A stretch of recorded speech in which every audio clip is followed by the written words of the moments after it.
1983 में खेले जाने वाले उस विश्व कप के लिए भारतीय टीम जब इंग्लैंड पहुंचती है तो इंग्लैंड की नज़र में भारतीय टीम की स्थिति कुछ ऐसी थी कि टीम इंडिया को रिसीव करने के लिए वहां पर कोई बस भी खड़ी नहीं थी। Where is our team bus? No bus here for Indian team. British media का कोई भी कैमरा टीम इंडिया को कवर करने के लिए मौजूद नहीं था। मतलब साफ था कि टीम इंडिया की हैसियत ना के बराबर समझी जा रही थी। ब्रिटिश मीडिया के अखबार इंडिया को नीचे से दूसरे नंबर की टीम बता रहे थे।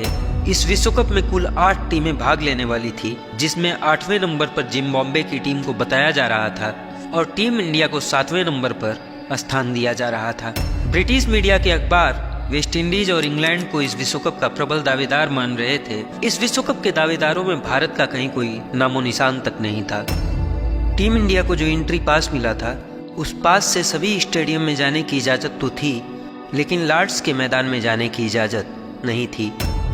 अंग्रेज लॉर्ड्स के मैदान को क्रिकेट का मक्का मानते हैं और क्रिकेट के उस मक्का में भारत को प्रवेश की इजाज़त नहीं थी। टीम इंडिया को मिले उस पास को लेकर टीम इंडिया के मैनेजर PR मान सिंह जब क्रिकेट बोर्ड ऑफ इंग्लैंड के दफ्तर गए तो वहाँ पर उनसे कहा गया कि आपका कोई मैच लॉर्ड्स में नहीं है, इसलिए आपको लॉर्ड्स में एंट्री नहीं दी गई है।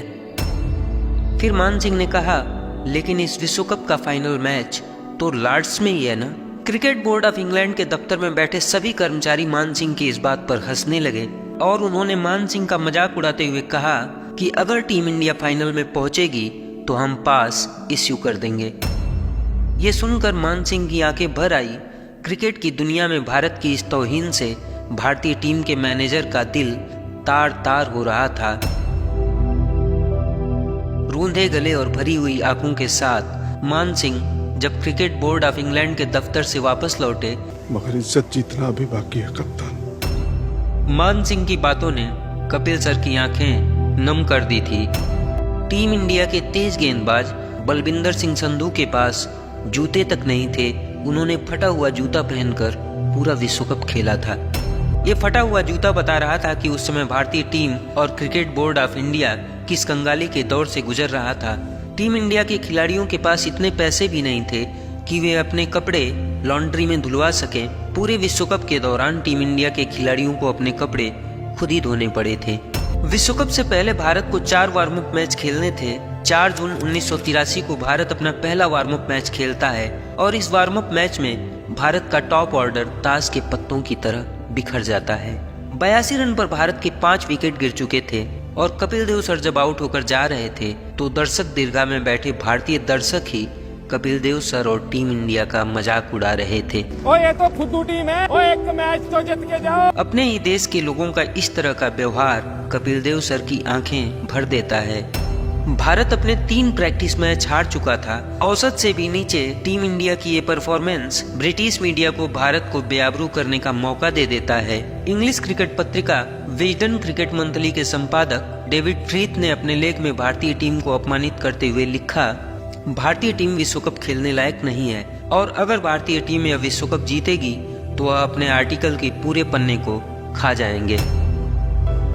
हम लोग जब इंग्लैंड पहुंचे, वहाँ के मशहूर क्रिकेट जर्नलिस्ट डेविड फ्रिथ, उन्होंने एक आर्टिकल में ये लिखा कि अगर इंडिया जीती तो then he eat his words, यानी वो अपने अल्फाज खाने के लिए तैयार थे। 25 जून को जीतने के बाद बहुत सेलिब्रेशंस हुए, एक हंगामा हुआ।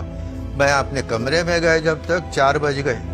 जब मैं बैठ के डेविड को एक चिट्ठी लिखा, मियाँ अब हम जीत गए हैं, अब आप अपने अल्फाज खाइए। 1 महीने के बाद 23 जुलाई को डेविड फ्रिथ लॉर्ड्स को गया।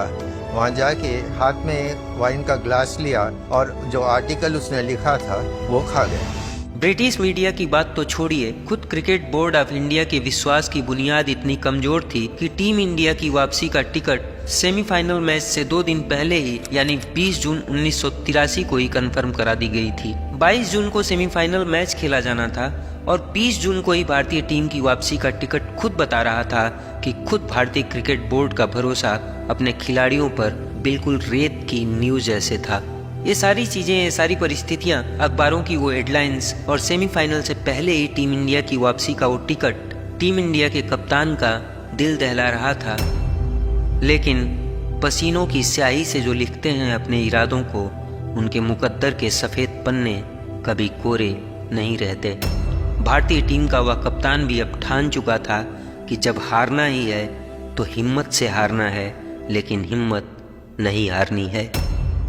9 जून 1983 को भारत और वेस्टइंडीज का पहला मैच प्रारंभ हुआ। विश्व कप के इतिहास में वेस्टइंडीज ने अब तक कोई पराजय नहीं देखी थी।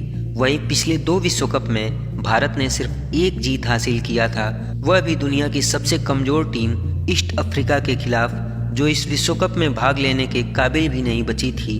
ऐतिहासिक आंकड़े बता रहे थे कि भारत की हार निश्चित है।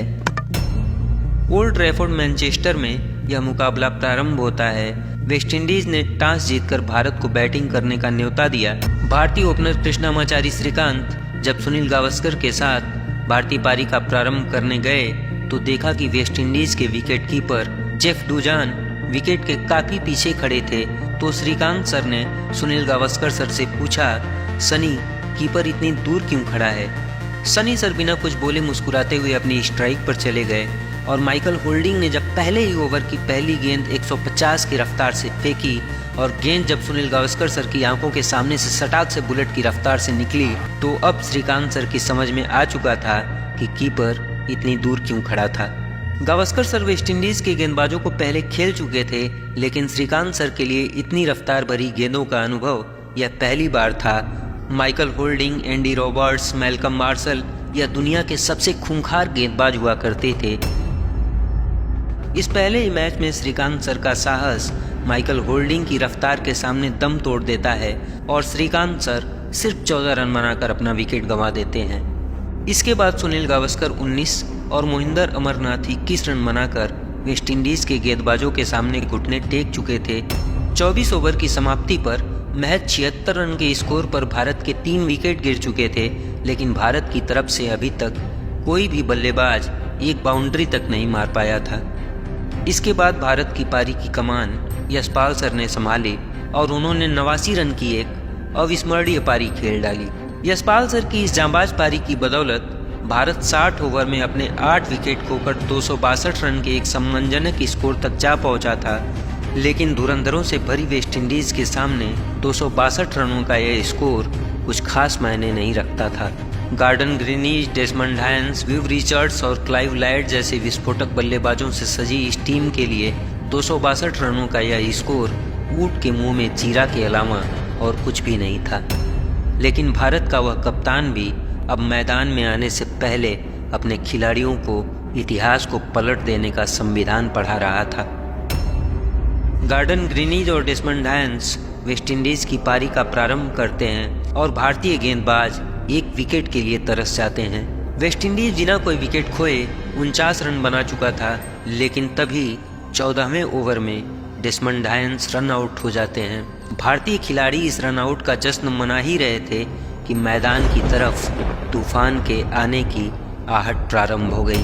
वेस्टइंडीज के दर्शक झूम रहे थे और भारतीय खिलाड़ियों के आंखों के सामने अंधेरा छा रहा था। एक ऐसा तूफान जो किसी भी टीम को अकेले उड़ा ले जाने की क्षमता रखता था। एक ऐसा विस्फोटक बल्लेबाज जिसके सामने दुनिया का हर दिग्गज गेंदबाज पानी मांगता था। एक ऐसा विध्वंस जिसके कहर से दुनिया की हर टीम खौफ खाती थी, और एक ऐसा डर जिसके अंजाम से उस जमाने में दुनिया की हर टीम डरी हुई थी। मैदान पर विवियन रिचर्ड्स का प्रवेश हो चुका था, लेकिन इस तूफान को रोकने के लिए टीम इंडिया का वह कप्तान भी अपने खिलाड़ियों के दिलों में एक अटल पहाड़ का निर्माण कर रहा था।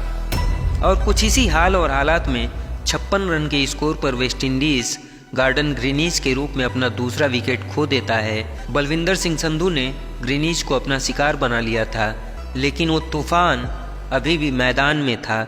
लेकिन उस तूफान के प्रारंभ होने से पहले ही बारिश प्रारंभ हो जाती है।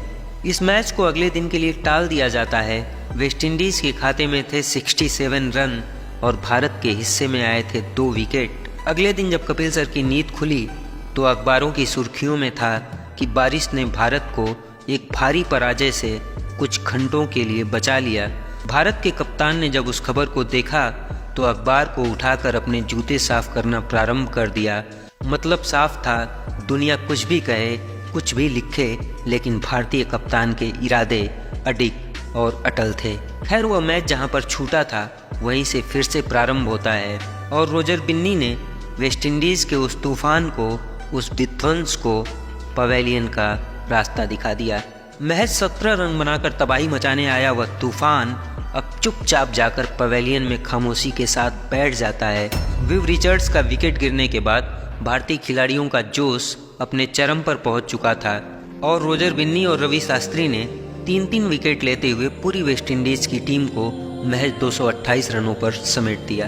भारत ने 34 रनों से वेस्टइंडीज़ के अहंकार को कुचलकर ब्रिटिश मीडिया और वहां के सट्टा बाजार पर कालिख पोतते हुए भारतीय खिलाड़ियों ने पुराने इतिहास के पन्ने को फाड़कर नया इतिहास लिख दिया था।